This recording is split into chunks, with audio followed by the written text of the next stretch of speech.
మీ కుటుంబ నేపథ్యం ఏంటి మ్యామ్? మా తాత కమ్యూనిస్టులకు సహకరిస్తున్నారని రజాకారులు మా తాతని మా పెత్తాతని ఇద్దరిని కూడా చంపేయటం జరిగింది. మా పెత్తాత నరికేశారు వెంటనే. ఓకే. ఒక చెట్టు కట్టేసి రాళ్ళతో కొట్టి ఇంత లాస్ట్కి రక్తాలు గారిన తర్వాత 2006 సంవత్సరంలో యునానిమస్ గా మీరు ఎన్నిక అవ్వడం జరిగింది అని కూడా విన్నాము. మా మామయ్య చాలా ఎడ్యుకేషన్ విషయంలో చదువుకోవాలి, చదువు అనేది ఇంపార్టెంట్, నీకు ఓపుకున్నంత మేరకు చదువమ్మా అని అట్లా రకంగా ప్రోత్సహించి, అడ్వకేట్ వృత్తి అంటే తిండి పెడుతుందో పెట్టదో కాబట్టి మనకంటూ ఒక గవర్నమెంట్ జాబ్ ఉండాలన్నట్టుగా తనకు ఉండేది. నమస్తే, వెల్కమ్ టు పల్లవి టీవీ. నేను మీ రమ్య. ముందుగా పల్లవి టీవీ ప్రేక్షకులందరికీ అంతర్జాతీయ మహిళా దినోత్సవ శుభాకాంక్షలు. ప్రస్తుతం మనతో ఒక స్పెషల్ గెస్ట్ ఉన్నారు. వారెవరో కాదు, మల్లు స్వరాజ్యం గారి కోడలు లక్ష్మి గారు మన పల్లవి టీవీ స్టూడియోకి మహిళా దినోత్సవం సందర్భంగా విచ్చేయడం జరిగింది. నమస్తే మ్యామ్. నమస్తే అమ్మా. మీకు ముందుగా అంతర్జాతీయ మహిళా దినోత్సవ శుభాకాంక్షలు. Thank you, same to you. Madam, మీ బాల్యం ఎక్కడ జరిగింది మ్యామ్? మీ బాల్యం, కుటుంబ నేపథ్యం. నల్గొండ జిల్లా మాది. ఓకే. ఉమ్మడి నల్గొండ జిల్లాలో ఏర్పడ్డ తర్వాత మాది నల్గొండ జిల్లా క్రిందనే ఉన్నది. నా బాల్యం మొత్తం కూడా వేమనపల్లి మండలం, అక్కడే మొలకపట్నం గ్రామంలో నా బాల్యము. నా చదువు వచ్చేసి తడకమల్ల స్కూలు, మిర్యాలగూడెంలో గర్ల్స్ హై స్కూల్లో చదువుకున్నాను. ఓకే. ఇంటర్ వచ్చేసి నల్గొండ గర్ల్స్ కాలేజీలో చదివాను. డిగ్రీ వచ్చేసి మన డాక్టర్ బిఆర్ అంబేద్కర్ కాలేజీలో, యూనివర్సిటీలో నేను డిగ్రీ చేశాను. తర్వాత బిఏ ఎల్ఎల్బి చేశాను. ఇదంతా కూడా నా మ్యారేజ్ అయిన తర్వాతనే నేను చదువుకున్నాను నా చదువు. ఓకే. అట్లా ఆ రకంగా. మీ కుటుంబ నేపథ్యం ఏంటి మ్యామ్? మీ కుటుంబ నేపథ్యం, మీరు ఎక్కడ బ్రౌన్ అండ్ బాటప్ అంటే మీరు ఎక్కడ పుట్టారు, ఏం చదువుకున్నారు, సో వివాహ బంధం, పిల్లలు, ఆ యొక్క వివరణ ఇవ్వండి. ఓకే. బాల్యం వచ్చేసి నల్గొండ జిల్లా మాది, వేమనపల్లి మండలము, మొలకపట్నం గ్రామంలో నా బాల్యము. 5th వరకు మా మొలకపట్నంలో చదువుకున్నాను. తర్వాత తడకమల్ల, తర్వాత గర్ల్స్ స్కూల్లో చదువుకున్నాను. ఇంటర్ వచ్చేసి నల్గొండ, డిగ్రీ ఓపెన్ యూనివర్సిటీ చేశాను. ఓకే. తర్వాత బిఎల్ఎల్బి కంప్లీట్ చేయటం జరిగింది. మా కుటుంబ నేపథ్యానికి వచ్చినప్పుడు మా కుటుంబం కూడా కమ్యూనిస్ట్ ఫ్యామిలీని. మొదట మా తాత కమ్యూనిస్టులకు సహకరిస్తున్నారని రజాకారులు మా తాతని మా పెత్తాతని ఇద్దరిని కూడా చంపేయటం జరిగింది. మా పెత్తాత నరికేశారు వెంటనే. ఓకే. మా నాన్న వాళ్ళ తండ్రిని ఒక చెట్టు కట్టేసి రాళ్ళతో కొట్టి వాళ్ళకి సహకరించొద్దు, భోజనాలు పెట్టొద్దు వాళ్ళకి, అట్లా అందరు కూడా ఊర్లో ఉన్నటువంటి వాళ్ళు కూడా ఈయన చూసి పెట్టకుండా ఉండటం కోసం ఆయనని అట్లా చెట్టు కట్టేసి రాళ్ళతో కొట్టి అంత లాస్ట్కి రక్తాలు గారిన తర్వాత పండబెట్టి నరికేశారు. ఓకే. అట్లా మా తాతకి నలుగురు, మా నాన్న వాళ్ళు నలుగురు. మా చిన్నాన్న తర్వాత సర్పంచ్ అయ్యాడు, సిపిఎం సర్పంచ్గా అయిండు మా చిన్నాన్న గారు, బుచ్చిరెడ్డి గారు తన పేరు. ఓకే. అట్లా తను కూడా బాగా ఆదర్శంగా గ్రామ ప్రజలందరూ కూడా బాగా సేవ చేయటంలో మంచి పేరు తెచ్చుకున్నాడు తను. ఓకే. తర్వాత మా మేనత్త కొడుకు ప్రభావం, కాంగ్రెస్ అతను మాధవరెడ్డి, ఆయన ప్రభావం మళ్ళీ మా అన్నదమ్ముల అంటే మా నాన్న వాళ్ళ అన్నదమ్ముల మీద ప్రభావం పడి వాళ్ళందరూ కాంగ్రెస్లో జాయిన్ అయ్యారు. మా బాపు మటుకు తను నరరావురెడ్డి గారి ఫ్యాన్. ఎందుకంటే అక్కడ లిఫ్ట్, కాల్వ, కెనాల్ సంబంధించింది లిఫ్ట్ ఏర్పాటు చేసిండ్రు. ఆ లిఫ్ట్ కింద మా నాన్న కూడా దాదాపు 8 ఎకరాలు ఉండేది దాని కింద. కాబట్టి కష్టపడి తెచ్చిందని ఎప్పుడు ఆయన చనిపోయేంత వరకు కమ్యూనిస్ట్గానే ఆయనకి కమ్యూనిస్ట్కే ఓటేసిండు. నరరావురెడ్డి గారికి ఓటేసిండు. తర్వాత నవ్వు నరసింహయ్య గారు ఉండే వారికి, తర్వాత జులకంటి రంగన్నకు అట్లా ఓటేసేది. కాకపోతే గ్రామ పంచాయతీ ఎన్నికలు వచ్చినప్పుడు మటుకు అక్కడ ఉన్నటువంటి వ్యక్తులను బట్టి మా బాపు అట్లా ఓటేసేది. ఓకే. అట్లా ఆ రకంగా తర్వాత నేను ఇంటర్లో నాకు మ్యారేజ్ అయింది. నాకు అంతకుముందు పెద్ద రాజకీయాల గురించి అంత తెలియదు. కాకపోతే మా అన్న ఎమ్మెల్యే పార్టీలు ఉండేది.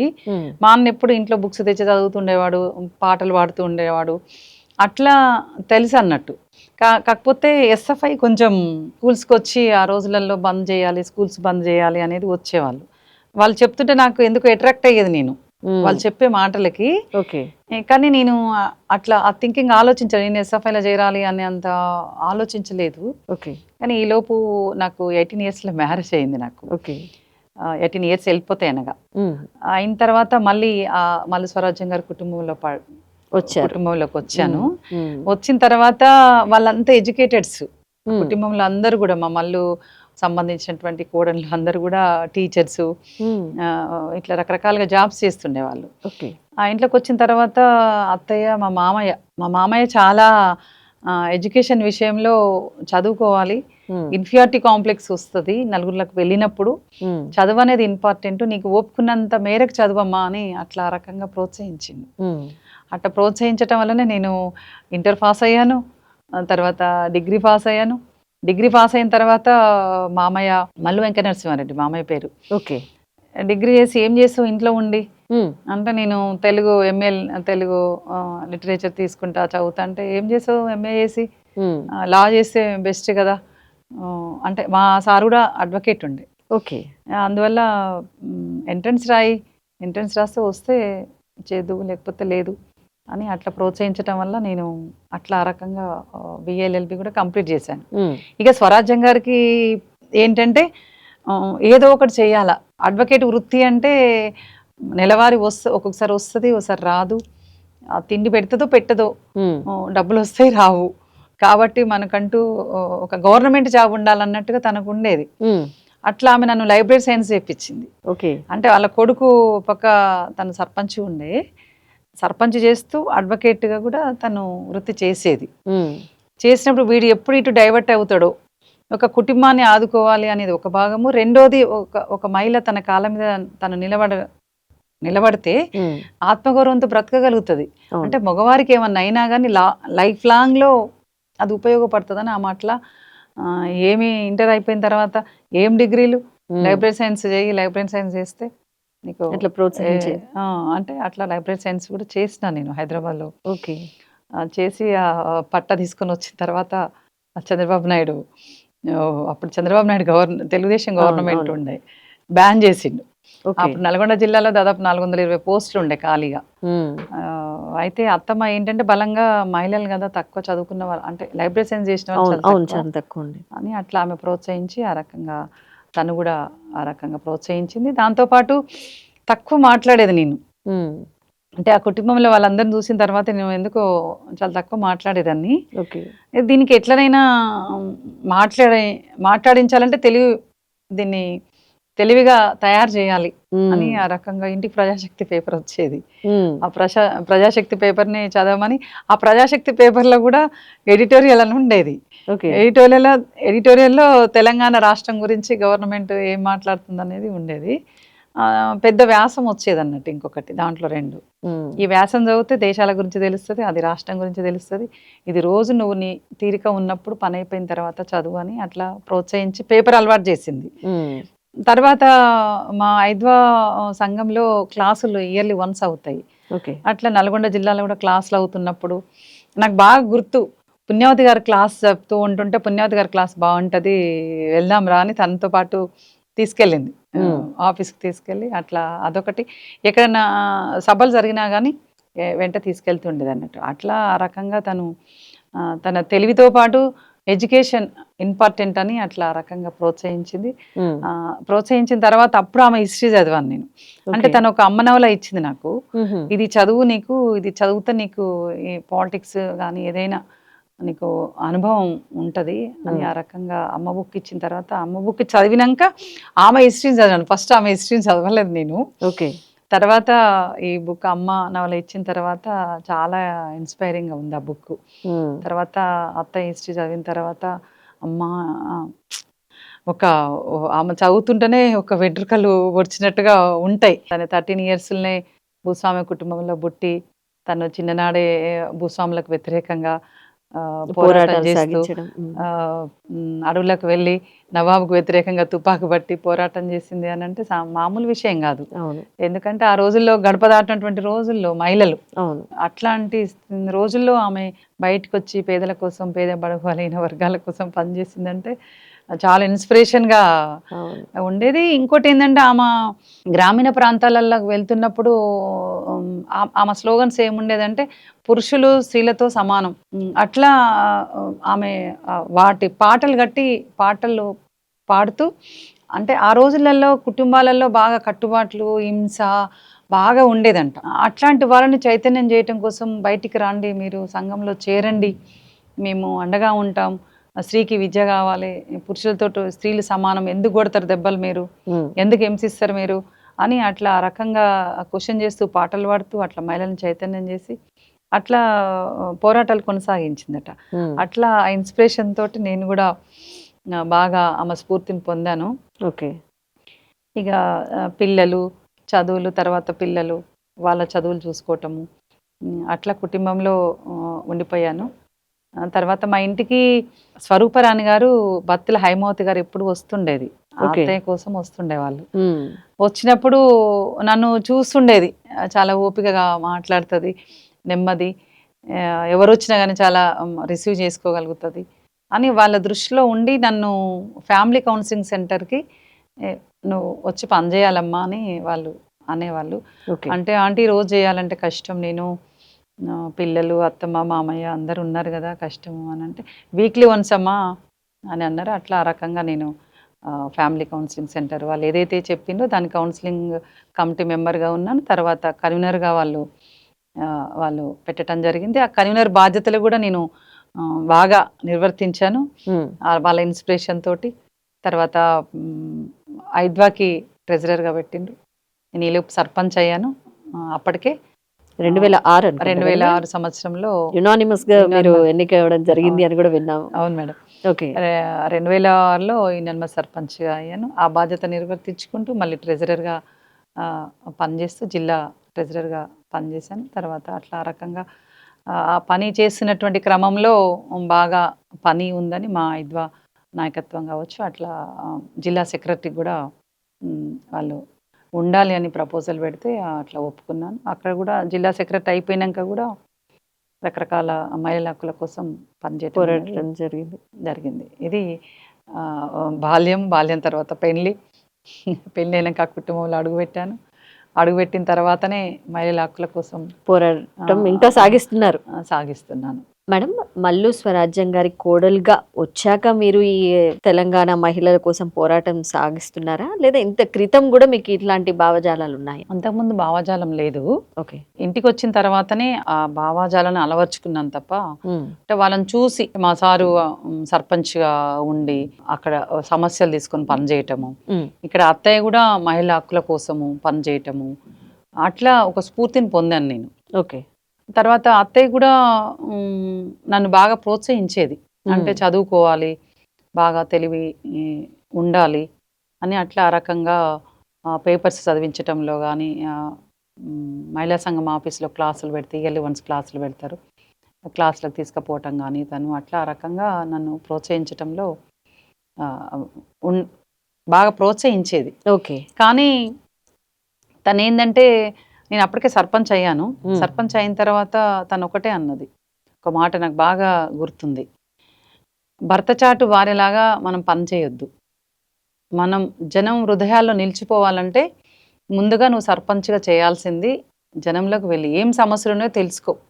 ప్రజల సమస్యలు కూడా అన్నీ ఒకే ఘాటిన గట్టకపోయి తను. ఓకే. దళిత మహిళల సమస్యలు ఏమున్నవి, అక్కడ ఉన్నటువంటి బీసీ మహిళలు ఏం సమస్యలు ఎదుర్కొంటున్నారు, వ్యవసాయంలో పనిచేసేటటువంటి మహిళలు ఏం సమస్యలు ఎదుర్కొంటున్నారు, అట్లాగే ప్రభుత్వం నుంచి వచ్చేటటువంటి సంక్షేమ పథకాలు వాళ్ళకి అందుతున్నాయా లేదా, అందకపోతే నువ్వే స్వతంత్రంగా వాళ్ళని తీసుకొని నువ్వు ఆఫీసర్ల దగ్గర పోయి వాళ్ళని మెమొరండాలు ఇస్తే వాళ్ళ సమస్యను పరిష్కరిస్తే, ఉట్టిన పోయి మెమొరండం ఇచ్చినామంటే కాదు, సమస్య పరిష్కారం అయ్యేంత వరకు వాళ్ళ తరపున పోరాటం చేస్తే జనం హృదయంలో నిలిచిపోతావు, నీ పని అట్లుండాలి అని మరీ స్పెసిఫిక్గా చెప్పింది తను.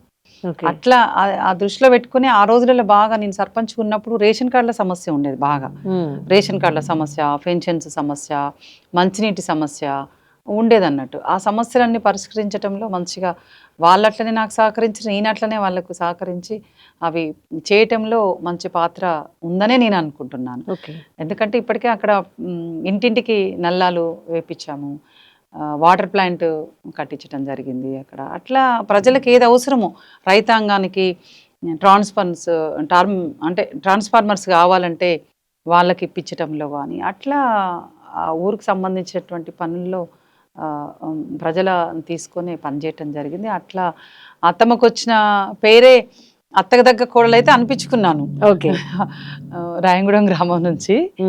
అట్లా ప్రజలకు అప్పటి నుంచి ఇప్పటి వరకు కూడా ఏదో పనిలో నిమగ్నం అవుతూ ఆమె అడుగుజాడల్లో నడుస్తున్నాం అనేది నా కాన్సెప్ట్. మల్లు స్వరాజ్యం గారితో మీకు ఎట్లాంటి అనుబంధం ఉండదు మ్యామ్? అంటే ప్రతి విషయం తను ప్రజల కోసం పోరాటం చేసిన సంఘటనలు మీతోని షేర్ చేసుకోవడము, మీతోని తను చేసిన పోరాటాల గురించి కానివ్వండి, ఎవ్రీథింగ్ మీతో షేర్ చేసుకునేదా తను? అంటే ఆల్రెడీ ఆమె చేసినటువంటి పోరాటాలన్నీ కూడా మా మానవి దాంట్లో వస్తూ ఉండేది అన్నట్టు. ఓకే.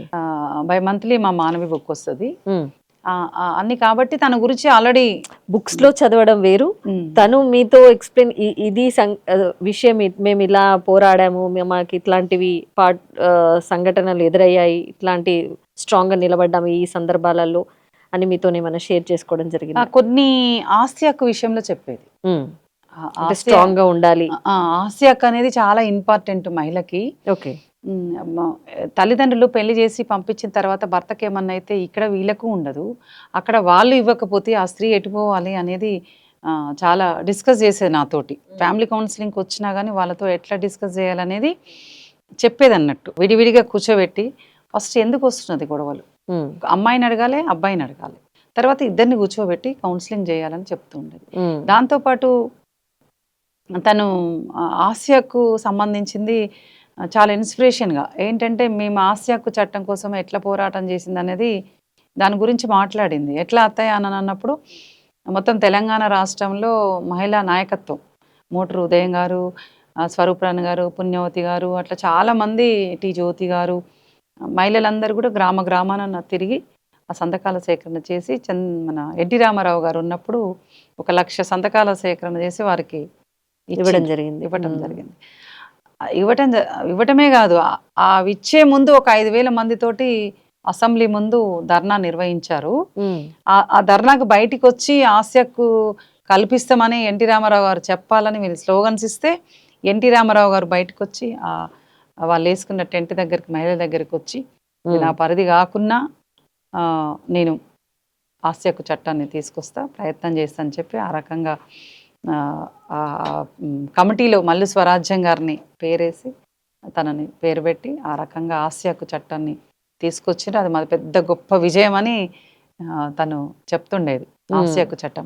ఇంకోటి ఏంటంటే బస్సులో ఇవాళ 4 సీట్లు ఫస్ట్ వచ్చినాయి అంటే మల్లు స్వరాజ్యం గారు అసెంబ్లీలో పోరాట ఫలితంగానే ఆ 4 సీట్లు వచ్చినాయి. చాలా మందికి తెలియదు అది.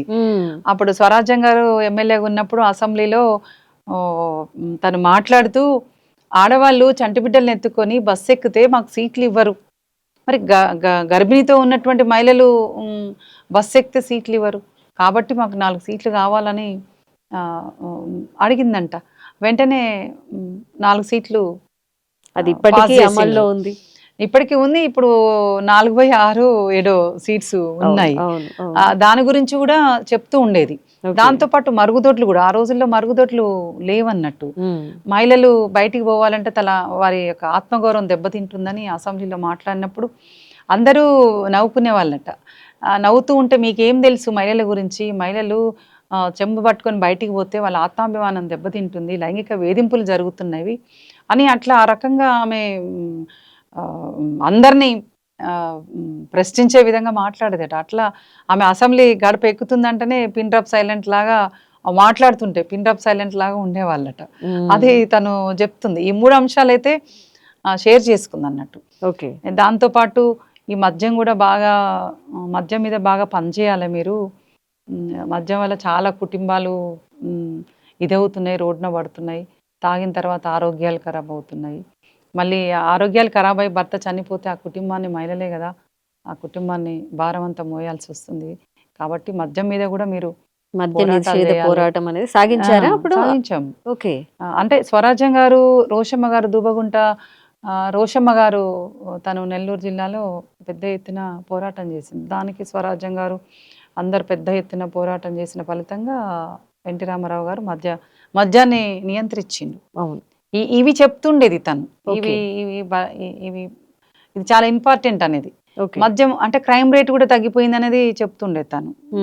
ఈ అంశాల మటుకు చెప్తూ మీరు మన వెంట ప్రజలు ఉండాలంటే మనము చాపగాంక నీళ్ళల్లో ఎట్లుంటుందో మనం జనంలో ఉండాలి. జనంలో ఉన్నప్పుడే జనం నాడి తెలుస్తుంది, జనం సమస్యలు తెలుస్తుంది, సమస్యలు తెలిసినప్పుడు పోరాటం చేయడానికి వీలవుతుంది. అట్లా మన మీద విశ్వాసం పెరుగుతుంది, వాళ్ళకు ఒక నమ్మకం పెరుగుతుంది. పెరిగిన తర్వాత మన ఏంటి వస్తారో అట్లా ఆ సమస్యలు తీసుకొని పనిచేయాలనేది మాత్రం ఎవరికైనా, నాకే కాదు, మా ఐద్వా నాయకత్వానికి ఎవరు వచ్చినా ఆఫీసులో కనపడితే ఆఫీసులో ఉన్నారు మీరు జనంలోకి వెళ్ళండి, జనంలోకి వెళ్ళి పనిచేయాలి. నోట్లో నాలుకలాగా మనం ఉండాలి, కానీ మనం జనాన్ని వదిలిపెట్టి మీరు ఆఫీసులో కూర్చుంటే ఉన్న జనం కూడా మన వెంట ఉండరు, మహిళలు కూడా ఉండరని అట్లా ఆమె ప్రతి ఏది మాట్లాడినా చాలా వాల్యుబుల్గా మాట్లాడేది తను. ఓకే. తను ఎక్కువ పుస్తకాలు, పేపర్సు ఉండేది, అంతే అప్డేట్స్ ఉండేది చనిపోయే వరకు కూడా. స్వరాజ్యం గారు ఓకే. అట్లా ఆమె స్ఫూర్తితో అట్లా మహిళలు, నేనే కాదు, నేనే వారసత్వం అని కాదు, ఆమె ఆశయాలకు అనుగుణంగా పనిచేసే నాయకులంతా కూడా ఆమె వారసులని మేము అనుకుంటాం. ఓకే. మహిళా సాధికారత కోసం పోరాటం సాగిన సందర్భాలు కొన్ని ఉంటాయి, అవి ఏంటో చెప్పగలరా మేడం? అంటే మహిళలకు ఇవాళ మహిళలు ఏంటంటే అన్ని రంగాల్లో ముందుకు వెళ్తున్నారు. విద్యలో కావచ్చు, వైద్యంలో కావచ్చు, రాజకీయాల్లో కావచ్చు, క్రీడల్లో కావచ్చు, శాస్త్ర సాంకేతిక రంగాల్లో, విమానాలు దోలే దాంట్లో కానీ ప్రతి దాంట్లో తన ప్రతిభను చాటుకుంటున్నారు. కానీ వాళ్ళకు గుర్తింపు ఉండట్లేదు. ఇంకా మహిళలంటే ఇంకా అణిగి ఉండాలనే భావన, ఎంత చదువుకున్నా ఇంకా ఆ భావన తక్కువ అనే భావన సమాజంలో ఉంది. వివక్షత ఉంది, అణిచివేత ఉంది. ఇవన్నీ పోవాలి అంటే మహిళలకు అన్ని రంగాల్లో సమాన అవకాశాలు కల్పించాలి. ఆర్థిక రంగంలో కానీ, రాజకీయ రంగాల్లో కానీ, సామాజికంగా కానీ, మహిళలకు సాంస్కృతిక రంగంలో కూడా సమాన అవకాశాలు కల్పించినప్పుడే సాధికారిత సాధ్యమవుతుంది. కానీ పైన ఇప్పుడు చాలా మంది నాయకులు మాట్లాడతారు, కాగితాలకే పరిమితం అది మహిళా సాధికారిత అనేది. ఇవాళ 33% రిజర్వేషన్ అని దాదాపు 20 సంవత్సరాల నుంచి మేము పోరాటం చేస్తున్నాం. ఎందుకు మేము విధాన నిర్ణయాలలో మహిళలకు భాగస్వామ్యం కావాలని ఎందుకంటున్నాం? విధానాలు రూపొందించే క్రమంలో మహిళల ప్రాధాన్యత ఉండాలి. మహిళల ఇష్యూస్ మహిళలకే తెలుస్తాయి, మగవాళ్ళకి తెలిసినా చేయరు. ఎందుకంటే ఇప్పుడు మహిళల పైన హింస బాగా పెరిగిపోతూ ఉన్నది, మహిళల అనేక రూపాలలో దాడులు జరుగుతూ ఉన్నవి. మరోపక్క పేదరికం పెరుగుతుంది, నిరుద్యోగం పెరిగిపోతూ ఉంది. పోషకాహారం లేక, ఇవాళ పోషకాహారం లేక పుట్టినటువంటి పిల్లలు చనిపోతున్నారు, లక్షలాది మంది పిల్లలు చనిపోతున్నారు. మహిళల రక్తహీనత ఉంటుంది.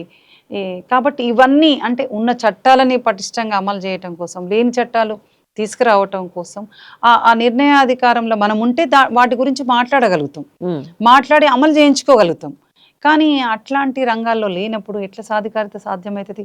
పైన మేము కొన్ని సంక్షేమ పథకాలు ఇచ్చినాం, మేము మహిళల్ని బేటీ బచావో బేటీ బడావో అనగానే అయిపోతుందా? ఓ పక్క చదువు కూడా ఇవాళ అక్షరాస్యత కూడా తగ్గిపోతుంది. దేశవ్యాప్తంగా చూసినా, రాష్ట్ర వ్యాప్తంగా చూసినా కానీ అక్షరాస్యత తక్కువగా ఉన్నది.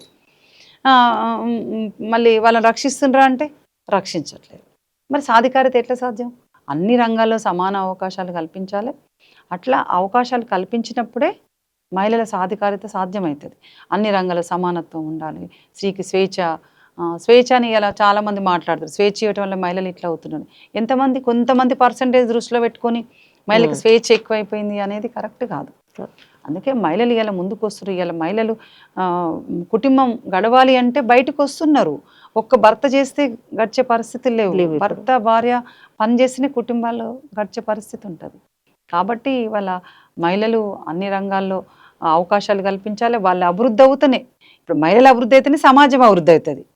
మహిళల ఉత్పత్తిలో భాగస్వామ్యం కావాలి, అయినప్పుడే సమాజం అభివృద్ధి అవుతుంది తప్ప మహిళలు అభివృద్ధి కాంది సమాజం అభివృద్ధి ఎక్కడ కాదు. అందుకే సాధికారిత అనేది 33% రిజర్వేషన్ చట్టాన్ని తీసుకొచ్చింది అలా మోడీ గవర్నమెంట్. మరి చట్టాన్ని తీసుకొచ్చినప్పుడు దాన్ని అమలు చేయాలి కదా, దాన్ని అమలు చేయండి.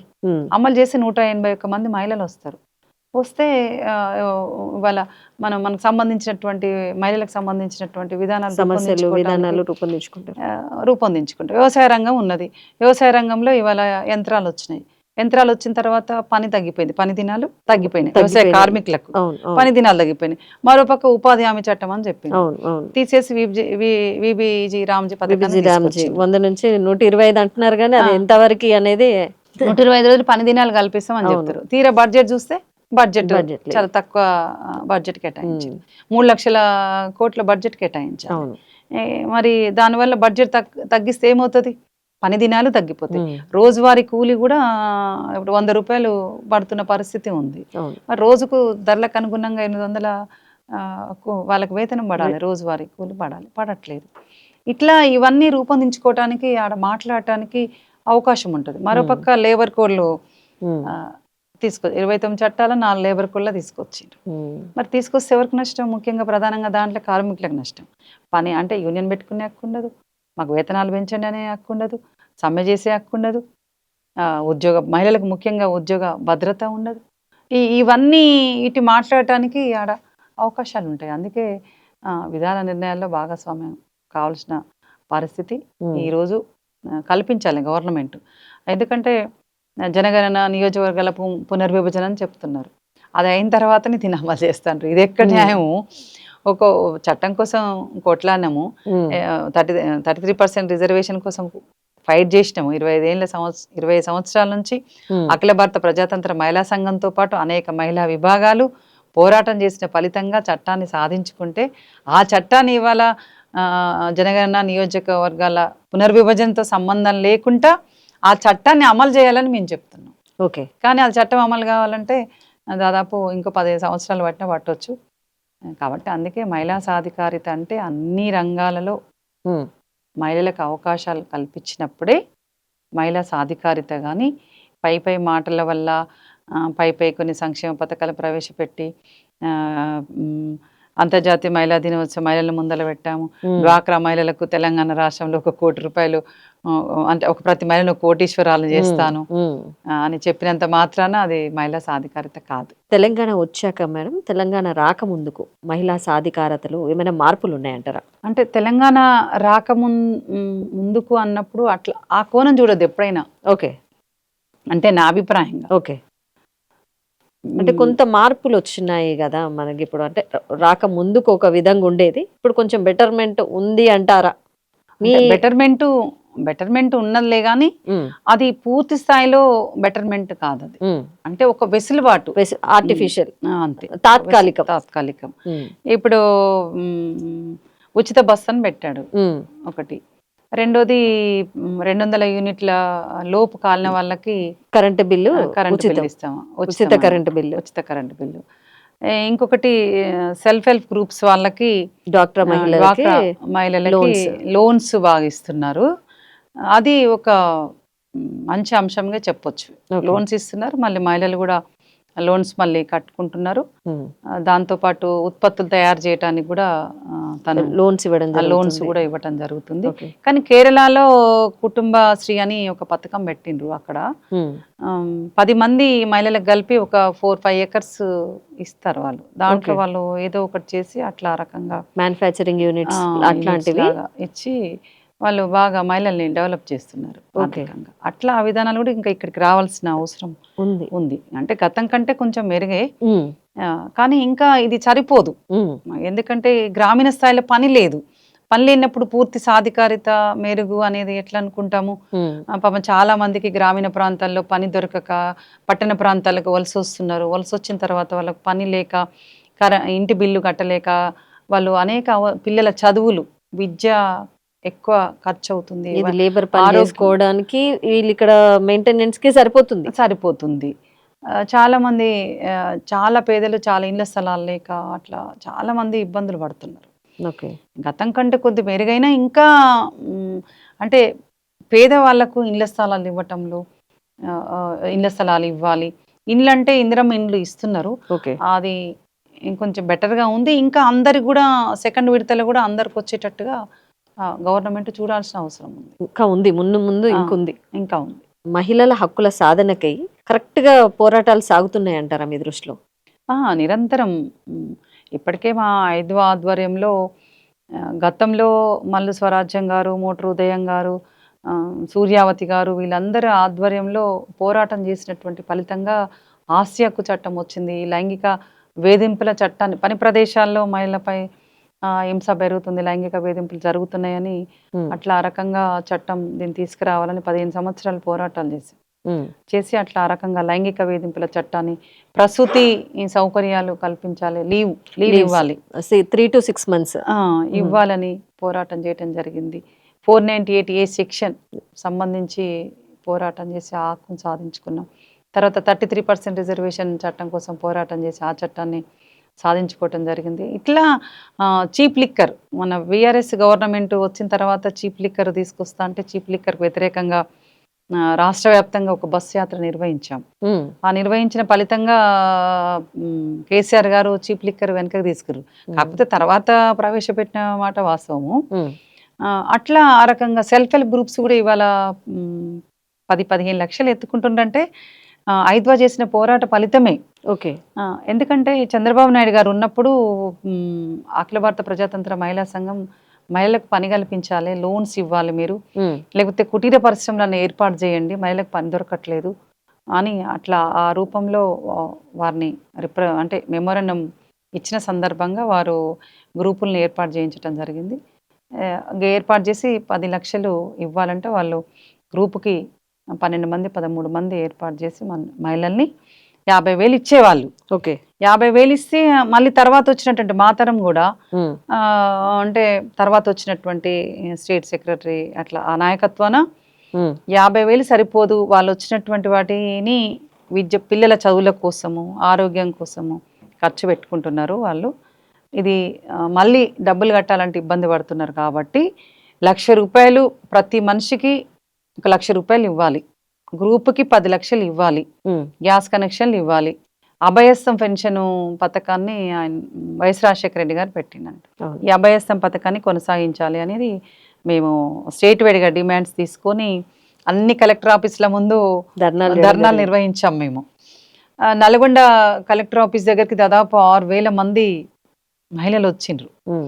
అంటే అన్ని కలెక్టర్ ఆఫీసుల ముందు 1,000-1,500 వస్తే ఇక్కడ ఈ జిల్లాలో 6,000-7,000 మంది వచ్చిండ్రు అన్నట్టు. ఓకే. వచ్చిన తర్వాత అక్కడికి వచ్చినటువంటి మహిళలందరూ బాగా ఆవేశంగా మాకు గ్యాస్ కనెక్షన్లు ఇవ్వరా, లోన్లు ఇవ్వరా, బ్యాంక్ వాళ్ళు ఇబ్బంది పెడుతుండ్రు మమ్మల్ని అని ముళ్ళకంచుంటే తీసుకొచ్చి పక్కకి వేసిండ్రు అంతే. వాళ్ళు ఏదో మామూలుగా పోలీస్ వాళ్ళకు లైట్గా రాసుకునేందుకు మీరు ఇలా చేస్తారా, మాకు అంతరాయం కల్పించిండ్రు అని మా మీద కేసులు పెట్టిండ్రు. కేసులు పెడితే ఆ తెల్లారి పేపర్స్ అన్ని పేపర్స్ ఫస్ట్ పేజీలనే దాదాపు 1/2 పేజీ మందం ఐద్వా డిమాండ్స్ ఇవి, సెల్ఫ్ హెల్ప్ గ్రూప్ ఇష్యూస్ మీద పోరాటం చేసిరు, ఈ డిమాండ్స్ ఇవని పెట్టారు. ఓకే. పెట్టిన తర్వాత సర్ప్ జమున అని ఉన్నారు, జమున గారు, వారు మమ్మల్ని ఒక సదస్సు పెట్టమంటే మళ్ళీ స్టేట్ సెంటర్లో సదస్సు పెట్టాము. దానికి కూడా 500 మంది వచ్చారు. సుందరయ్య విజ్ఞాన కేంద్రంలో పెట్టాము. మీ చాలా బాగున్నాయి డిమాండ్స్, ఐద్వా డిమాండ్స్, ఇవి రిప్రజెంటేషన్ చేయండి మినిస్టర్కి, తప్పనిసరిగా ఆలోచిస్తారు అన్న తర్వాత మేము రిప్రజెంటేషన్ చేసిన తర్వాత మొత్తం సర్వే చేసిండ్రు. ఓకే. మహిళలు లోన్స్ కట్టుకుంటుంటారా లేదని. అది చేసిన తర్వాత ఏవో కొన్ని గ్రూపులు కడతాం లేదు కానీ ఎక్కువ మెజారిటీ గ్రూప్స్ లోన్స్ కట్టుకుంటున్నారనేది తెలిసి వాళ్లకు సీనియారిటీని బట్టి 10 లక్షలు, 12 లక్షలు, 15 లక్షలు ఇస్తున్నారంటే మా ఐద్వా చేసిన పోరాట ఫలితంగా మేము అది చెప్పుకోవాలి మేము. ఎందుకంటే మేము జైలుకి కూడా పోయాం, 3 days ఉన్నాం. దాంట్లో నేను కూడా ఒకరిని 7 జైలుకి పోయాం. నేను, బొప్పని పద్మ, పాలడుగు ప్రభావతి, ఏకలక్ష్మి, మందుల సువర్ణ, అనిత, వీళ్ళందరం కూడా పోయాం మేము. మేము జైలుకి పోయిన తర్వాత మా నాయకురాల్ని జైల్లో పెడతారా మీరు అని మళ్ళీ జనమంతా జైలుఖానా దగ్గరకు వచ్చి ఆ స్లోగన్స్ ఇవ్వటం, మా నాయకుల్ని విడుదల చేయండి, మీరు జైలు వేస్తారా అని. అంటే ఒక చాలా అంటే వాళ్ళ కోసం మనం పోరాడితే మన కోసం మన వెనకాల మళ్ళీ జనం ఉన్నారు కదా అని ఒక ఇది స్ఫూర్తి అనిపించింది వాళ్ళని చూసిన తర్వాత. అంటే వాళ్ళ ఇష్యూస్ తీసుకొని పనిచేస్తే అంత ఆనందం పొందుతారని అనిపించింది. అట్లా అది మా ఐద్వా ఫలితం అని చెప్పొచ్చు. అట్లా ఇప్పటికి ప్రజెంట్ మేము మహిళపై హింస జరుగుతూ ఉంది. హింస జరగడానికి ప్రధాన కారణం మద్యం, మాదక ద్రవ్యాలు, ఫోర్నో వెబ్సైట్లు, ఇవి నిషేధించాలి. అశ్లీల చిత్రాలు. ఇవి ఇవి ఇవి నిషేధించకుండా మహిళల మీ పట్ల అనేక మంది అనేక రకాలుగా మాట్లాడుతున్నారు. అది కరెక్ట్ కాదు. వేసుకున్న బట్టల వల్ల అత్యాచారాలు జరుగుతున్నాయి అనేది ఒకరు మాట్లాడతారు. మహిళలు సాయంత్రం ఏమవసరము బయటికి రావడానికి, నైట్ ఏమవసరం ఆ టైంలో అక్కడ ఉండటానికి అనేది మాట్లాడతారు. ఇప్పుడు తప్ప మనందరికి తెలుసు, మనం బయటకు వెళ్తేనే పని చేస్తేనే, ఇప్పుడు ఉదయం అని లేదు, మధ్యాహ్నం అని లేదు, సాఫ్ట్వేర్ పిల్లలు కూడా ఇవాళ ఇట్లా నైట్ డ్యూటీలు కూడా చేయాల్సిన పరిస్థితి వస్తున్నది. కాబట్టి ఈ మూలాలు ఏంటో తెలుసుకోవాలి ప్రభుత్వాలు, కేంద్ర ప్రభుత్వం కానీ రాష్ట్ర ప్రభుత్వం కానీ. ఇవి నియంత్రించకుండా తగ్గవు, ఇవి పెరిగితే తప్ప తగ్గవు అనేది మా ఆలోచన. అందుకే మేము వీటి మీద ఫైట్ చేస్తున్నాం. కానీ మద్యం మీద వచ్చేటటువంటి ఆదాయాన్ని ప్రధాన ఆదాయ వనరుగా ఇలా గవర్నమెంట్ ఎంచుకుంటున్నది. ఏ గవర్నమెంట్ వచ్చినా ఆ రూపంలో చూస్తున్నారు. అది చూడకుండా ప్రత్యామ్నాయ మార్గాలను ఎంచుకోవాలి. ఇప్పుడు యూత్ కూడా ఖరాబ్ అవుతున్నారు కదండి. యూత్ని కాపాడుకోవాల్సిన బాధ్యత, ఒక సామాజిక బాధ్యత గవర్నమెంట్ది. మరి యూత్ని కాపాడుకోకపోతే ఎట్లా? ఆ యూతే మద్యం తాగి డ్రగ్స్ తీసుకున్న తర్వాత పిల్లెవరో తల్లెవరో తెలియక ఇలా ఎక్కువ జరుగుతుంది. ప్రతి ఘటన చూడండి, మద్యం సేవించిన తర్వాతనే ఇట్లాంటి ఘటనలు ఎక్కువ అవుతున్నాయి. ఇక తాగిన తర్వాత ఫోర్న్ వెబ్సైట్లు చూసిన తర్వాత ఎట్లా ఉంటుంది? అందుకే ఫోర్న్ వెబ్సైట్లని బ్యాన్ చేయమంటున్నాం. సింగపూర్లో బ్యాన్ చేశారు, ఇక్కడ కూడా బ్యాన్ చేయొచ్చు కదా అని అడుగుతున్నాం, కానీ ప్రభుత్వాలు చెవున పెడతాం లేదు. ఇది ఇట్లా ఈ రకంగా మా పోరాటం కొనసాగిస్తున్నాం.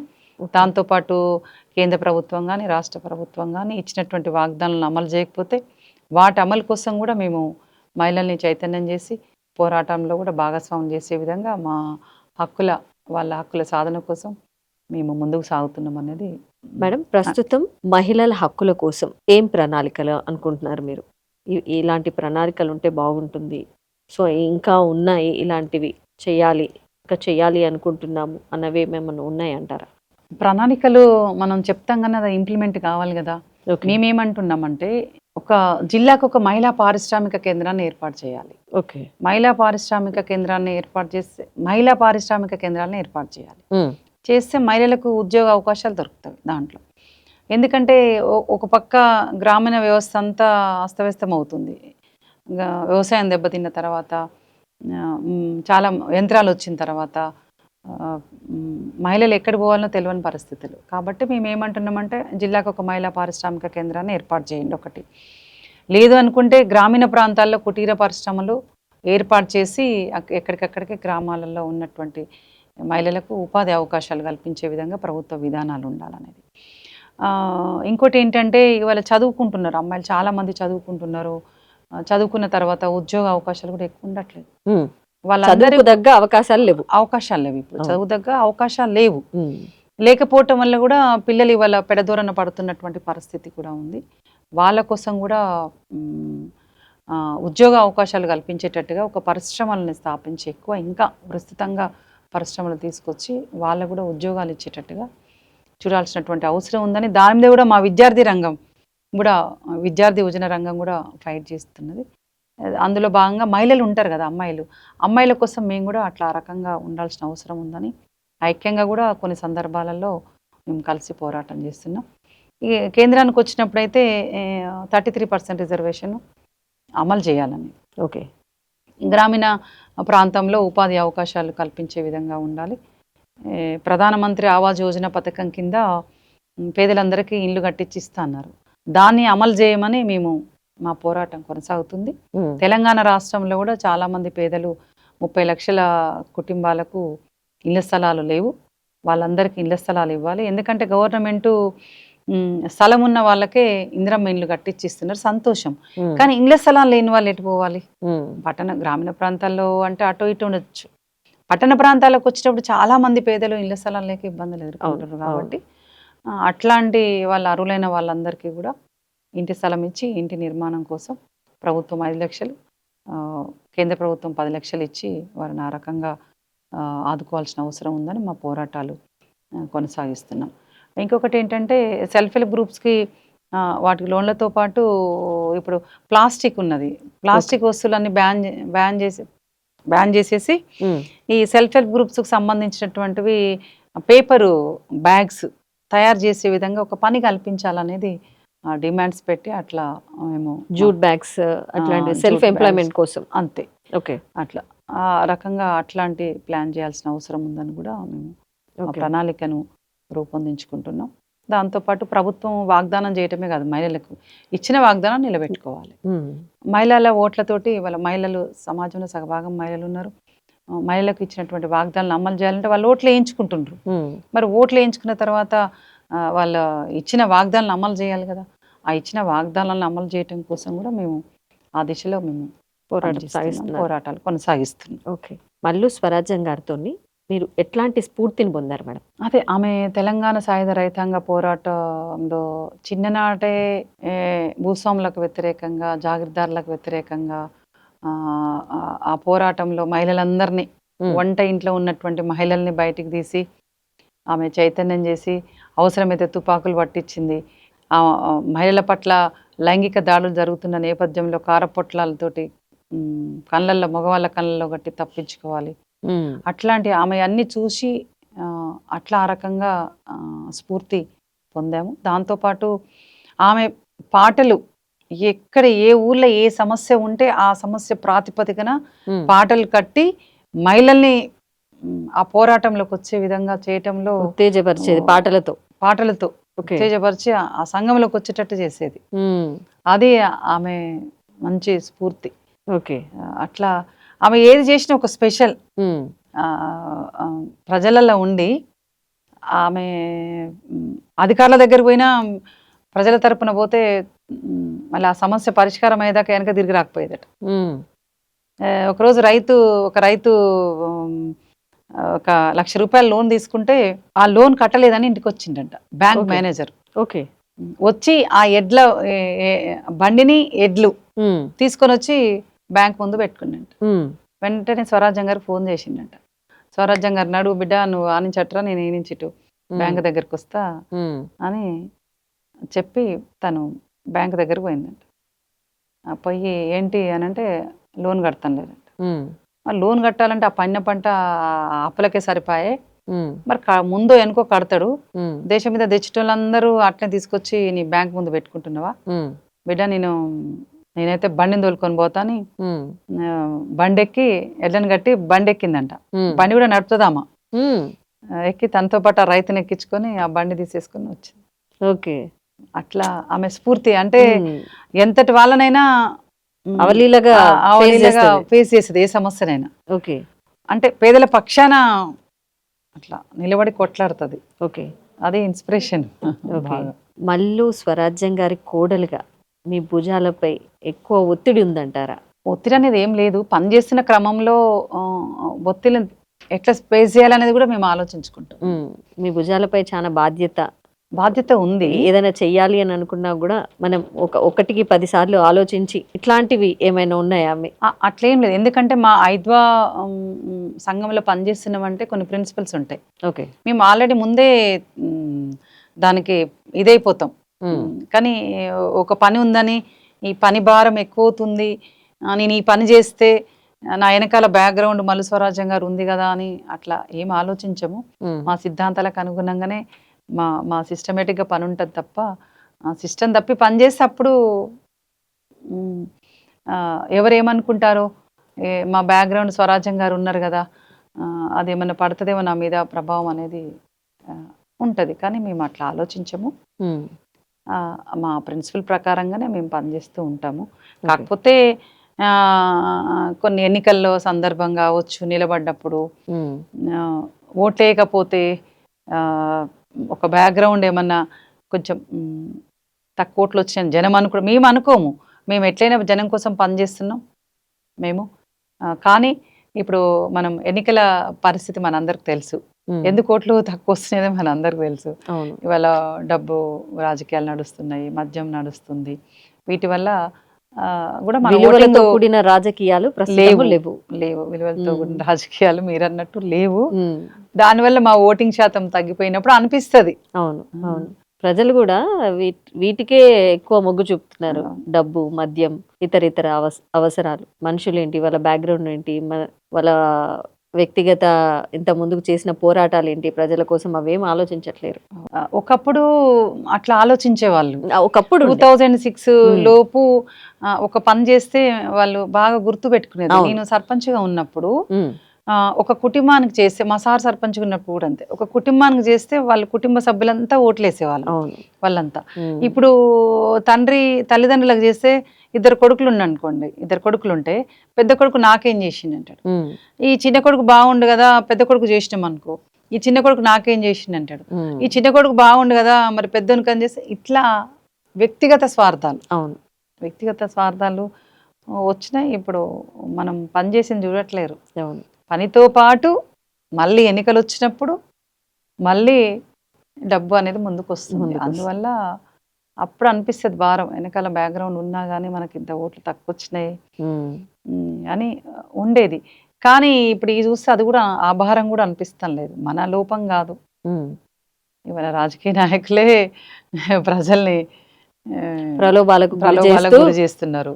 వాళ్ళు ఏం చేస్తారు, వాళ్ళు కూడా ఆ ప్రలోభాలలో లోనే రాజ్యాలు వెళ్తున్నారు కదా, మళ్ళీ మళ్ళీ ప్రజలే సఫర్ అవ్వాలి. ఎంత తెలియట్లేదు. ఓ సైడ్ 100 రూపాయలు ఇచ్చినట్టు ఇస్తారు, కుడి చేతితోటి ఎడమ చేతితోటి 200 తీసుకుంటున్నారు. అదే అర్థం కావట్లేదు. మనకు ధరలు తగ్గించడంలో కానీ, మనకు పని కల్పించి ఆ పనిలో మనల్ని భాగస్వాములను చేస్తే, సుప్రీంకోర్టు ఏదైతే కనీస వేతనం 26,000 వేతనం ఇవ్వాలని చెప్పింది, ఇవాళ అది అమలు జరగట్లేదు ఎక్కడ కూడా. ఇలా అంగన్వాడీ కావచ్చు, మధ్యాహ్న భోజనము వర్కర్స్ కావచ్చు, ఆశా వర్కర్స్ కావచ్చు, జాతీయ సాక్షరత మిషన్లో పనిచేసే మహిళలు కావచ్చు, కస్తూర్బా గాంధీలో పనిచేసే మహిళలు కావచ్చు, ఇట్లా 63 స్కీమ్లు ఉన్నాయి. దాంట్లో అందరు మహిళలే పనిచేస్తారు. కానీ వాళ్ళందరూ తక్కువ వేతనాలతో ఇవాళ పనిచేస్తున్న పరిస్థితి. వాళ్ళ కనీస వేతనం 26,000 వేతనం ఇవ్వాలని సుప్రీంకోర్టు చెప్తుంది, ఇవ్వట్లేరు. ఇట్లా ఈ రకంగా చాలా సఫర్ అవుతున్నారు మహిళలు కూడా. అన్ని రంగాల్లో ఉన్నటువంటి మహిళలు కూడా చాలా చాలా సఫర్ అవుతున్నారు. కానీ పూర్తి స్థాయిలో ఒక కుటుంబంలో మంచి మెరుగుపడేటటువంటి విధానాలు రూపొందించట్లేదు. సర్పంచ్గా కూడా యునానిమస్గా ఎన్నికయ్యారు, అలాగే ఎంపీగా కూడా పోటీ చేశారు అనుకుంటా కదా, ఆ వివరాలు కొంచెం చెప్తారా? అంటే యునానిమస్ సర్పంచ్గా నేను అంతకుముందు మా హస్బెండ్ మల్లు నాగార్జున రెడ్డి తన ఊర్లో బాగా సేవలు అందించిండు. ఓకే. ఇంతకుముందు అనుకున్నట్టే ప్రతి ఇంటికి వాటరు కల్పించడంలో కానీ, దాంతోపాటు రేషన్ కార్డులు, పెన్షన్స్, ఏ సమస్య వస్తే ఆ సమస్యను తీసుకొని పర్ఫెక్ట్గా దాన్ని చేసేవారు. దాంతోపాటు ఎవరికి ఏ సమస్య వచ్చినా, అంటే ఒక హెల్త్ రీత్యా కానీ ఇష్యూ వచ్చినా తీసుకుపోవటము, వాళ్ళని హాస్పిటల్ తీసుకెళ్ళటం, తర్వాత ఎవరైనా చనిపోయినా కానీ వాళ్ళకి అండగా ఉండటము, అంటే రకరకాల పనులలో నిమగ్నమై పనిచేసి ఇప్పుడు కూడా ప్రజల మధ్యలో ఉండేది. అట్లా తర్వాత మళ్ళీ ఒక మహిళగా మా ఊరికి అవకాశం వచ్చింది. ఉండాలన్నప్పుడు నేను ఉండనన్నాను. ఓకే. చాలా మంది లేడీస్ ఉన్నారు కదా, నేనే ఎందుకు ఉండాలి, ఇప్పటికే తను 2 times గెలిచిండు కదా, ఇంకోళ్ళకి అవకాశం వస్తుంది కదా, నేను ఉండను అని చెప్పేశాను. మా ఊరు పెద్దవాళ్ళందరూ వస్తే లేదు మీరు ఉంటేనే యునానిమస్గా ఇచ్చేటట్టు ఉన్నారు అని అట్లా రకంగా మోటివేట్ చేసిండ్రు. చేసిన తర్వాత అట్లా నేను సర్పంచ్గా వచ్చాను. అట్లాగే నన్ను ఎట్లా ఆదరించిండ్రో మా రాయనగూడెం ప్రజలు, నేను అట్లనే వాళ్ళ పట్ల అదే విశ్వాసంతో ఉన్నాను, పని చేయగలిగినాను, అట్లా మంచి పేరు తెచ్చుకున్నాను. తర్వాత ఎంపీగా నేను సంఘంలోకి వచ్చాను. తర్వాత పార్టీగా ఎదిగాను. ఓకే. స్టేట్ రాష్ట్ర కమిటీ మెంబర్, సెక్రటరియట్ మెంబర్గా ఉన్నాను. ఎంపీగా కాంటెస్ట్ చేయాలని అన్నారు కాబట్టి తర్వాత కూడా దానికి అనుగుణంగానే నేను ఎంపీగా కాంటెస్ట్ చేయటం జరిగింది. జనం బాగా ఆదరించారు. కానీ ఓటింగ్ దగ్గరకు వచ్చేసరికి తెలిసిందే మనకి. అనుకున్నాం, మేము ప్రజల్లోకి వెళ్ళినాం, మనం ప్రచారం చేయగలిగినాము విస్తృతంగా, ఏమి ఇష్యూస్ ఉన్నాయి, ఏమి ఇష్యూస్ కోసం మేము పనిచేస్తున్నాము, ఏం సాధించినాము గతంలో, భవిష్యత్తులో ప్రజల పట్ల ఉంటాం మేము అని మాట్లాడటం జరిగింది. కానీ ఓటింగ్ శాతం వచ్చేసరికి అనేక ప్రలోభాలకు జనాన్ని గురి చేశారు కాబట్టి అట్లా ఓటింగ్ శాతం తగ్గింది. తర్వాత మళ్ళీ హుజూర్నగర్ ఎన్నికల్లో కూడా ఎమ్మెల్యేగా కాంటెస్ట్ చేయాలన్నారు కాబట్టి, పార్టీ ఉండాలన్నారు కాబట్టి పార్టీ ఏది చెప్పినా దానికి అనుగుణంగానే పనిచేస్తూ వచ్చాము. అప్పుడు కూడా అట్లా నిలబడటం జరిగింది. ఓకే. ఎమ్మెల్యేగా. పదవులు ఉన్నా లేకపోయినా మీ అంతే. ప్రజల కోసం మీ పోరాటం మాత్రం ఆగదు. మేడం, మల్లు స్వరాజ్యం గారి డెడ్ బాడీని మన నల్గొండ మెడికల్ కాలేజీకి డొనేట్ చేయడం జరిగింది. ఇది మల్లు స్వరాజ్యం గారి యొక్క ఇంటెన్షనా, లేదా మీరు యాజ్ ఏ ఫ్యామిలీ మెంబర్స్గా మీరు డొనేట్ చేయడం జరిగిందా? లేదు మేడం. ఏంటంటే మా బాబు డాక్టరు. ఓకే. అయితే వాడు ప్రాక్టికల్ చేయాలి కదా ఒక శవం మీద. ఎందుకు ఒకరోజు తీసుకొని వచ్చింది ఇంటికి. ఆ బొక్కలన్నీ ఉంటాయి కదా, ఆ బొక్కలన్నీ తీసుకొని వచ్చి వాళ్ళ నానమ్మకు ఇది ఇది అని పార్ట్స్ గురించి చెప్తున్నాడు. మరి ఇది ఎట్లరా అని అన్నప్పుడు అంటే డొనేట్ చేయాలా నానమ్మ ఒక బాడీని చేస్తేనే మాకు ఇవి ఆ కెమికల్స్ చల్లుతాము, ఇట్లా బోన్స్ లాగా ఏర్పడుతుంది అంటే మరి మేము ఎవరు ఇవ్వకపోతే ఎట్లరా అని అన్నది. ఇవ్వకపోతే కష్టం కదా, ఎప్పటిదెప్పటిదో అదే వాడి చెప్తూ ఉంటారని వాళ్ళిద్దరు మాట్లాడుకుంటుంటూ విన్నాను. తర్వాత వాళ్ళ కొడుకుతో నాగార్జున రెడ్డితో నేను అంటే ఆమె బ్రెయిన్ స్ట్రోక్ వచ్చి దాదాపు 4 years ఇబ్బంది పడ్డది తను. ఓకే. బ్రెయిన్ స్ట్రోక్ వచ్చి అట్లా తర్వాత నా శవాన నేను ఇప్పుడు ప్రజలకు అంకితమై పనిచేసిన. ఇప్పుడు కూడా నా బాడీని కామలేని హాస్పిటల్లో మా బాబు చదివేది. ఓకే. వాడిని గుర్తొస్తుంది నాకు. అందుకే నన్ను సూర్యాపేట కానీ నల్గొండ మెడికల్ కాలేజ్ కానీ దేనికన్నా కాలేజీకి ఇవ్వు నా బాడీని అని చెప్పిందంట. అట్లా ఆమె చెప్పిన ప్రకారంగానే ఆమె డెడ్ బాడీని అట్లా నల్గొండ మెడికల్ కాలేజీకి డొనేట్ చేయడం జరిగింది. మేడం, మీ దృష్టిలో మహిళలు అన్ని రంగాల్లో ఇప్పుడు రాణించగలుగుతున్నారంటారా? మనం అనుకుంటున్నాం మహిళలు అందరూ అన్ని రంగాలలో రాణిస్తున్నారు అని అనుకుంటున్నాం, బట్ వాస్తవంగా ఇంకా వెనుకబడిన మహిళలు చాలా మంది ఉన్నారు కుగ్రామాలలో. అంటే మామూలుగా చిన్న చిన్న వాటి సర్పంచుల ఎన్నికల అప్పుడు కావచ్చు, వాటికి ప్రాధాన్యత ఇస్తున్నారు. కానీ పై స్థాయి టౌన్లలో ఒక చైర్పర్సన్ ఉన్నారు అనుకోండి, మహిళా చైర్పర్సన్ కావాలన్న దగ్గర, అంటే మామూలు స్త్రీ సంబంధించినటువంటి స్త్రీలని అక్కడ కూడా అణచివేతకే గురవుతున్నారు. అంటే అన్ని జిల్లాలలో అనుకున్నప్పుడు కాదు, కొన్ని జిల్లాల్లో అది జరుగుతుంది. దాంతో పాటు ఎమ్మెల్యే టికెట్స్కి వచ్చేసరికి ఇవాళ డబ్బున్న వాళ్ళకే ప్రాధాన్యత ఇస్తున్నారు, అక్కడ మాత్రం నష్టపోతున్నారు చాలా మంది మహిళలు. అట్లా ఆ రకంగా రాజకీయంగా కూడా వెనుకబడిన తరగతులను కూడా ముందుకు తీసుకురావాలి. ఎస్ నేనున్నాను, మేము చూసుకుంటాం అనే పద్ధతిగా ఒక భరోసా ఇచ్చేటట్టుగా వాళ్ళని తీసుకొచ్చి నిలబెట్టి గెలిపించాలా. సీట్ ఇస్తారు, వాళ్ళ మానాన్న వాళ్ళు గెలవండి అంటే గెలుస్తారా? గెలవరు. అందుకే రాజకీయాలలో కూడా మహిళల పట్ల అణచివేత అనేది అయితే ఉంది. అణచివేత మగర్ వివక్ష అయితే ఉన్నది, మహిళల పట్ల వివక్ష అయితే ఉన్నది. ఎక్కడికి పోయినా వాళ్ళే కనపడతారు, ఫస్ట్ రో మొత్తము ఉంటారు. 10 మందికి ఒక మహిళ కూర్చోవాలి ఒక రోల్. మేము చూస్తుంటాం, చాలా సవాళ్ళు చూస్తుంటాం. లైన్ అంతా వాళ్ళే ఉంటారు, పేరుకి ఒక మహిళను తీసుకొచ్చి పక్కనేటో మూలలో కూర్చోబెట్టేసి. అది ఇంకా వివక్షత ఉంది. అందుకే అంటున్నాను, ఈ తెలంగాణ, ముఖ్యంగా ఈ తెలంగాణ రాష్ట్రంలో ఏమంటారు పురుషాధిక్య భావజాలం అంటే ఒప్పుకోరు చాలా మంది. అది ఉంది, ఒక మర్రిగూడల్లా ఉన్నది, అది పాతకపోయింది, అది ఒక్కసారి పోదు కదా, పెకిలించి వేయలేం కదా. చిన్న చిన్న మార్పు వస్తుంది, ఆ మార్పు అనేది పూర్తి స్థాయిలో రాలేదు. అన్ని రంగాలలో మేడం మహిళల పట్ల వివక్షత అనేది అన్ని రంగాల్లో ఉంది. అన్ని రంగాల్లో మహిళల్ని కదిలిస్తే చాలు చెప్తారు వాళ్ళు. ఎట్లా మేడం ఎంత చదువుకున్నా ఇంకా నా పై స్థాయి అధికారిక ఒక జెంట్ పక్క నుండి అతని కంటే ఎక్కువ పై స్థాయిలో ఉంటే ఇంకా ఒదిగుండాలనే భావనే ఉంటది మేడం. మేల్ డామినేషన్, అనుకోవచ్చు, చాలా పేర్లు పెట్టుకోవచ్చు. ఉంది, ఆ భావన అనేది ఉన్నది. ఓకే, అది టైం పడుతుంది.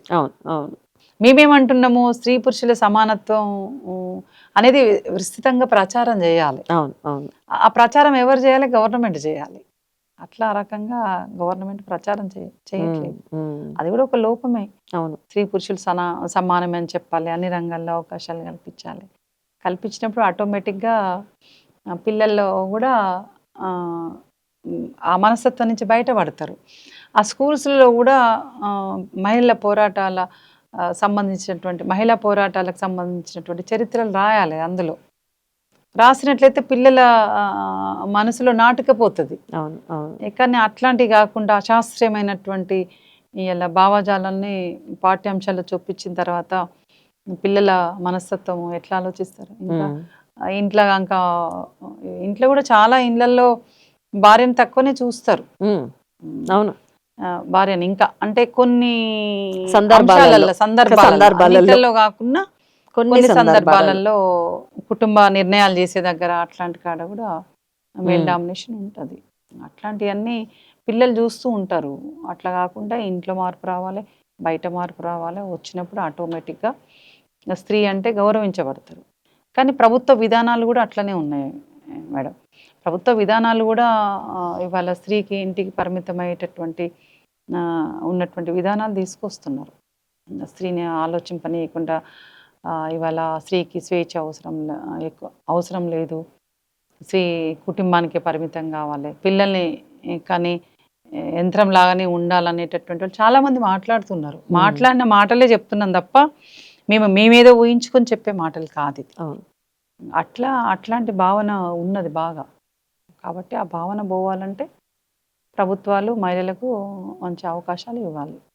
ఏ రంగం చూసినా కానీ ఆర్థికంగా, రాజకీయంగా, సామాజికంగా, సాంస్కృతిక రంగాల్లో అన్ని రంగాల్లో అవకాశాలు కల్పించిన మహిళకు అన్ని ఆస్పెక్ట్స్ లో గౌరవం ఇవ్వాలి. గౌరవం వారి ఆత్మ గౌరవాన్ని వాళ్ళు రెస్పెక్ట్ చేయాలి. స్వేచ్ఛగా జీవించే హక్కు కావాలి. ఇవన్నీ పోతున్నాయి. స్వేచ్ఛగా జీవించే హక్కు లేకుండా పోతున్నది, భద్రత లేకుండా పోతున్నది. ఇవన్నీ మహిళల్ని కార్నర్ చేస్తున్నారు. అట్లా కాకుండా మనం ఇప్పుడు అనుకున్నట్టుగా సామాజికంగా, రాజకీయంగా, ఆర్థికంగా, సాంస్కృతిక రంగాల్లో అట్లా అవకాశాలు కల్పించాలి. కల్పించినప్పుడు ఆటోమేటిక్గా స్త్రీ తక్కువ భావన అనేది పోతుంది. ఆ దిశలో ప్రభుత్వాలు పనిచేయాల్సినటువంటి అవసరం. ప్రస్తుతం మ్యామ్ మహిళలే కాదు, అమ్మాయిలే కాదు, చిన్నపిల్లలు, అమ్మాయి అని ఎంతో ఇప్పుడు ఎన్నో సంఘటనలు చూస్తున్నాం మనం. ఎట్లాంటి భద్రత కావాలి అంటారు ఒక మహిళకి? ప్రభుత్వం తరపున కాకుండా మహిళలు వాళ్ళు రక్షించుకోవడానికి ఎట్లా శక్తివంతులు కావాలంటారు? ఇప్పుడు ప్రజెంట్ అయితే పిల్లలకు కరాటే శిక్షణ ప్రతి స్కూల్లో పెట్టాలి. ఆత్మరక్షణ శిబిరాలు ఏర్పాటు చేసి వాళ్ళకు ఆ రకంగా కరాటే శిక్షణ నేర్పించాలి. ఒకటి పెట్రోలింగ్ ఏర్పాటు చేయాలి. మనం రక్షించుకోవాలంటే మనం ఏం చేస్తాం? మనము నలుగురు వచ్చినప్పుడు, ఒక్కరు వచ్చినప్పుడు ఎదుర్కోగలుగుతాం. కరాటే శిక్షణ లాంటివి ఇవన్నీ నేర్చుకుంటే కరసాం కూడా నేర్పించాలి మహిళలకి. అవసరమైతే ఒక్కరిద్దరు ఉంటే ఎదుర్కోగలుగుతాం. నలుగురు ఇప్పుడు ఏముంది, సామూహిక అత్యాచారాలు జరుగుతున్నాయి. మనల్ని మనం ఏం రక్షించుకోగలుగుతాం? నలుగురు వచ్చి మీద పడిన తర్వాత రక్షించుకోలేము. కాబట్టి పోలీస్ పెట్రోలింగ్ ఉండాలి. రిమోట్ ఏరియాల్లో కాలేజీలు ఉంటున్నాయి, అక్కడ పోలీస్ పెట్రోలింగ్ ఉండాల్సిన అవసరం ఉంది. అందులో పోలీసు పెట్రోలింగ్ ఉన్న మఫ్టీలో ఉండాలి ఎక్కడికక్కడ. ఇప్పుడు కాకపోతే సీసీ కెమెరాలు వచ్చినాయి, కొంచెం గతం కంటే ఇప్పుడు కొంచెం మెరుగు సందర్భాలే ఉన్నా కూడా ఈ మద్యం ఇవన్నీ ఉన్నాయి కదా మేడం. మద్యము, మాదక ద్రవ్యాలు, అశ్లీల చిత్రాలు, ఫోర్నో వెబ్సైట్లు ఇవన్నీ ఉన్నాయి కదా. ఈ ఉన్న తర్వాత ఎక్కువ జరుగుతున్నాయి వేధింపులు కానీ, అత్యాచారాలు కానీ, అనేక రూపాల్లో మహిళల పైన దాడులు జరుగుతున్నాయి. కాబట్టి రక్షించుకోవాలంటే చాలా కష్టం. మనము ఇప్పుడు ఇంటి నుంచి బయట నుంచి ఇంటికి వచ్చేదాకా కూడా ఇవాళ తల్లిదండ్రులు, పిల్లలు బయటికి పోయి వచ్చిన, మహిళలు బయటికి పోయి వచ్చిన తల్లిదండ్రులు కూడా ఆందోళన పడాల్సిన పరిస్థితులు వస్తున్నాయి. మనం ఎట్లా సేవ్ చేసుకుంటాం? కాబట్టి ప్రభుత్వ విధానాలే ఉండాలి. ప్రభుత్వాలే అనుకున్నట్టు అవన్నీ మద్యాన్ని, డ్రగ్స్ ఇవన్నీ నిషేధిస్తే కొంత మార్పు వస్తుంది. తప్పని డెఫినెట్గా వస్తుంది. డెఫినెట్గా ఆ మార్పు అనేది వస్తుంది. ఎందుకంటే గతంలో అనుకున్నాం మనం, చంద్రబాబు ఎన్టీ రామారావు గారు ఉన్నప్పుడు మద్యపానాన్ని నిషేధిస్తే క్రైమ్ రేటు తగ్గింది అని చెప్పాం కదా. అట్లా క్రైమ్ రేటు తగ్గడానికి అవకాశాలు ఉంటాయి. మహిళలు అన్ని రంగాల్లో రాణించాలంటే ఏం చేయాలి మ్యామ్ ఇప్పుడున్న పరిస్థితులలో? మహిళలు అన్ని రంగాల్లో రావాలి అన్నప్పుడు విద్యనే ఇంపార్టెంట్ మేడం. చదువుకున్న తర్వాత, వాళ్ళ చదువు పూర్తి అయిన తర్వాత వాళ్ళ ఇష్టమైనటువంటి రంగాలను ఎంచుకుంటారు. అట్లా ఆ రకంగా ముందుకు పోవాలి. ఒక జెంట్స్ మీద డిపెండ్ కావద్దు. ఎప్పుడైనా డిపెండ్ కాకుండా తన కాళ్ళ మీద తను నిలబడుతూ స్వశక్తితో తన ప్రతిభను చాటుకునేటట్టుగా నేటి యువతరం ఉండాల్సినటువంటి అవసరం ఉంది. అట్లా నిలబడుతూ సమాజానికి కూడా ఉపయోగపడాలని నా సందేశం ఇస్తున్నాను. ఒక తల్లి పెంచి పెద్ద చేసి తర్వాత తన కోసము పని చేసుకుంటూ సొసైటీకి కూడా ఉపయోగపడే రకంగా ఉండాల్సిన అవసరం ఉంది. ఎందుకంటున్నా నేను సొసైటీకి ఉపయోగపడాలని, మహిళలు గడప దాటినటువంటి రోజులలో అనేక కట్టుబాట్లు సంప్రదాయాలు ఉండేది. స్త్రీకి విద్య అవసరం లేదు అని ఒక కట్టుబాట్లు ఉండేది. ఆ కట్టుబాట్లని ఛేదించింది ఎవరు? ఆనాడు గురజాడ అప్పారావు గారు కావచ్చు, వీరేశలింగం పంతులు గారు కావచ్చు, అనేక మహిళా సంఘ నాయకురాలు కావచ్చు, వాళ్ళకు విద్య కావాలని వాళ్ళు ఆ రకంగా పోరాటం చేసి వాళ్ళు అనేక ఇబ్బందులు ఎదుర్కొన్నారు, అనేక ఆటంకాలను ఎదుర్కొని వాళ్ళు సావిత్రిబాయి పూలే గారు కూడా స్త్రీకి విద్య కావాలని ఆమె స్త్రీకి విద్య నేర్పిస్తున్న క్రమంలో అనేక ఆటంకాలు ఎదుర్కొంది. అందుకే వాళ్ళు ఎట్లా సొసైటీకి ఉపయోగపడ్డారో ఇప్పుడు యువత కూడా అట్లా సొసైటీకి ఉపయోగపడితే తప్పనిసరిగా ఆ సొసైటీ బాగవుతుంది. ప్రభుత్వ విధానాల మీద కూడా వాళ్ళు ఫైట్ చేయడానికి అవకాశం ఉంటుంది. అట్లా ఆ రకంగా ఆధునిక మహిళలు అట్లా ముందుకు రావాలి. గురజాడ అప్పారావు గారు ఒక మాట అంటారు, ఆధునిక మహిళలు చరిత్రను తిరగరాస్తారని చెప్పిండు. ఇప్పుడు ఆధునిక మహిళలు చరిత్రను తిరగరాస్తున్నారు, అన్ని రంగాల్లో ముందుకు పోతుండ్రు, తన స్వశక్తిని చాటుకుంటున్నారు. ఆ క్రమంలో మహిళల పట్ల వివక్షత కొనసాగించిన, చిన్న చూపు చూసినా కానీ అది ఛేదించుకుంటూ ముందుకు పోతున్నారు. అందుకే విద్యనే ఇంపార్టెంట్, విద్యతోటి ధైర్యం వస్తుంది. కాబట్టి అట్లా రకంగా మహిళలు ఉండాలని కోరుకుంటున్నాను. అంతర్జాతీయ మహిళా దినోత్సవం సందర్భంగా మా పల్లవి టీవీ స్టూడియోకి వచ్చినందుకు చాలా థ్యాంక్స్ మ్యామ్. Thank you. మరొకసారి మీకు మహిళా దినోత్సవ శుభాకాంక్షలు. Thank you madam. Thank you. Same to you. Thank you.